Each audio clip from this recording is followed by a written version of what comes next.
Update. Am I the a-hole for leaving my boyfriend when his ex died, leaving him to take care of his kids full-time? Original post. I, female 26, have been with my boyfriend, male 30, for 2 years now. He has 2 kids, male 6 and female 4, with his ex-girlfriend. She moved to another state with kids to be near her family when they broke up 3 years ago. He got them on vacations only. I knew all this when I started dating him. I had no issues with this, but told him up front I can't be a parent. I was parentified by my mom and raised my 5 younger siblings. The oldest of them is 6 years younger than me, and I had to change his diapers and feed him formula. I went low contact with my family when I left home at 18. I can't imagine doing that again. He was also snipped after last kid and didn't want more kids. He was fine with me not wanting to be a parent and just be a bonus adult. We were taking it slow, and I didn't even meet his kids until a few months back. We took a trip together and got along great. Things changed 2 months ago when his ex died.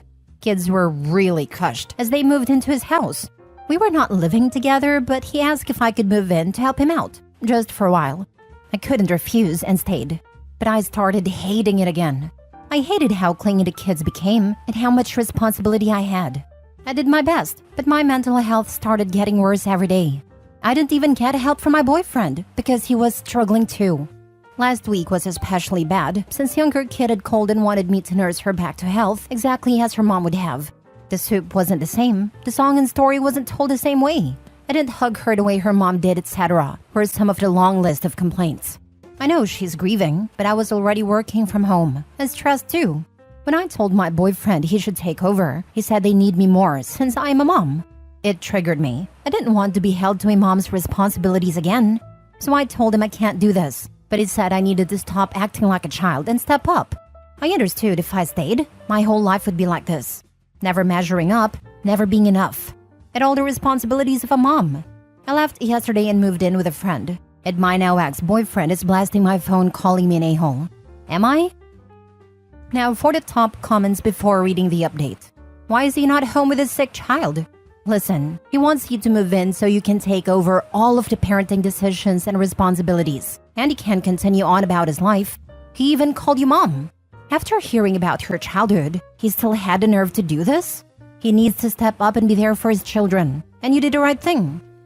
He is not home with his sick child because he was already a deadbeat father before. He was like the fun uncle who took them for holidays, not a parent. Not the a-hole. As heartbreaking as this all is, this isn't what you signed up for. And you were upfront with him from the beginning about not wanting to be a parent. Had you stayed, your mental health would have continued to decline. And sooner or later, the kids would have picked up on the resentment you would undoubtedly feel. Kids don't deserve that, and neither do you. I actually think it will be better for the kids if she isn't there. He is going to have to figure this out on his own. It's going to be tough as heck, but they will all be better off for it. When I told my boyfriend he should take over, he said they need me more since I'm a mom. Not the a-hole and good for you on moving out. You shouldn't have to be unwillingly parentified a second time. It does look like he planned on making you the main parent, instead of himself. It's literally what turned me from no a-holes here to not the a-hole. He just declared her a mom by default of dating him. Didn't even bother to ask. I can't imagine being as shameless as this dude. She is on the money when she said, I understood if I stayed my whole life would be like this. Now for the update. Last few days were chaotic and full of confusion to say the least. I didn't answer a lot of questions, and I'm sorry to all of you for that. I was not in the right state of mind and was overwhelmed by all the replies. As is human nature, all the reasons I was an a-hole and cold-hearted witch messed with my mind a lot. To answer a few questions, 1. I didn't leave without goodbye. I had told the kids goodbye. I didn't want to cause too much strain and said I was leaving for a while for work. I did just tell my ex I was leaving. I couldn't take another round of stop acting like a child and grow up. 2. I don't normally work from home. He asked me to stay home with his daughter, stating he doesn't know how to take care of a sick kid. She really was sick at first, and I went along with it. But he refused to even help in the evenings. 3. Most of your assumptions about him was true. In a sense, I almost always ended up looking after the kids alone. He rarely did his part. It was either he was exhausted, he couldn't face them, he didn't know how to deal with their grief, or I did it better. It was not what we agreed upon when I moved in to help. I was supposed to help him, show him the ropes, but I ended up feeling like a single mom. 4. As parent, he got custody. His ex's parents said that was for the best since they were already retired. They did not want to raise the kids. Anyway, I was able to move back into my earlier apartment. Thankfully, the landlord hadn't rented it to anyone else. I did have a lease, but I did not want to keep paying rent and had come to agreement with landlord to sublet the apartment for month to month till I am back. Being back in my space, I feel much more calmer. I also met with my ex. After the initial blasting, he called me yesterday asking if we could meet. I wanted to get more clarity too, and agreed. He came over, finally got a babysitter, and we had a good talk. He apologized for everything he said and demanded I do too. He said it was a big unexpected change for him too. He was scared and didn't know how to raise them being a vacation dad. Having children home every day and thinking this was how it's gonna be for the rest of his life, his words, had him terrified. I said he understood, but I cannot be a mom to those kids. I cannot take up his responsibilities. I want to help, but not in that capacity. I needed boundaries. He said he expected as much. He agrees he should have never asked so much of me. He asked if I could help him still, that the kids missed me and asked when I will be back. He needed me. I refused. I told him I will help him. I will come around sometimes when I can, as a friend of Dad's would, but I won't move back in. I won't be a stepmom. He asked if I was breaking up with him. The truth is, I don't know. I do love him, but it won't work out in the long term, and everything he did and said is still raw on my mind. I said as much to him. I can't be in a committed relationship with him. I won't go anywhere, and will help and support as much as I can, but as a friend, I guess we are ending that relationship. I met kids this morning. I went over there with some pancakes. They asked when I was coming back to live with them. I told them I have my own home to take care of, but I will visit them when I can. While surprised, they seemed to be accepting the situation. They had questions, of course, but accepted I will just be Daddy's friend. His daughter asked if I could still be her best friend. I agreed. I guess that won't be too hard. She gave me a hug before I took them to school and daycare. I actually feel so much better too. This was a role I can deal with. I don't know if it's the right way. I hope it works. Thank you for all your replies and guidance. I have serious problems with how he just foisted the labor on anyone but himself. But I'm glad you are working on what really are your terms. Wishing you the best for those kids. Yes, I understand that it was unexpected and scary for him too. But he should have done the majority of the parenting himself and only ask for assistance. It's like he expected a woman to take care of the kids because that's normal. Not okay at all to me as a man and a father. I think OP handled it very well considering the circumstances. Him wanting an apology from OP is so crazy. That means he still doesn't really understand a problem and how wrong he was. I especially hated how he negged and guilt-tripped her into doing his parenting for him. Grow up. Stop acting like a child. When he was the one who needed to grow up and step up. What a manipulative prick. You are a very kind person. Your potential ex, on the other hand, I have very little respect for. I really can't get past the fact that he still asks for your help, even going so far as to ask when you will be back. Selfish down to his very core, unfortunately. I wish you the best of luck, and though it might be hard to say a final goodbye to all of them, I would seriously consider it. He is taking advantage of OP's kindness. This is called the incremental approach. When his first approach of all in failed, he went back to the drawing board on how to suck OP into being a single mom again. If you are not very good at holding boundaries, I would nope out. It will do less damage to you and the kids in the long run. Next story. Am I the a-hole for giving my wife an ultimatum? I, 35 male, have been married to my wife, 37 female, for 7 years, and we were together another 3 before that. We had a daughter, 5 female. On the outside, our marriage appears to be perfect. She and I own a nice house with a good school district, have a great kid, and both work full-time. Her job requires her to do some travel and wants her in the office 3 days a week. My job does not pay as well, but I work completely remote and spend a lot of time taking my daughter to soccer or doctor's appointments, as well as keeping up around the house. Before anyone asks, this is not a weight gain issue. I am active and fit, and my wife is the same. For the past 4 or so years, my wife has shown basically no interest in our marriage and acts more like a roommate than a partner. We have basically no romance or intimacy. When I say intimacy, I know some people will jump to sex, but to me intimacy means acting like a couple. Hand-holding, kisses, cuddling, and obviously sex.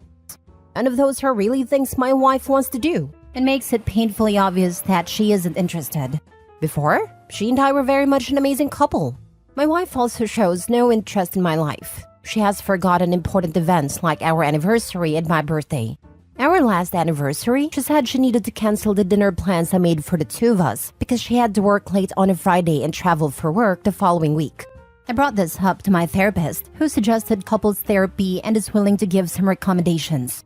I brought this up to my wife, who immediately shut it down, saying there's nothing wrong with me. I don't need therapy.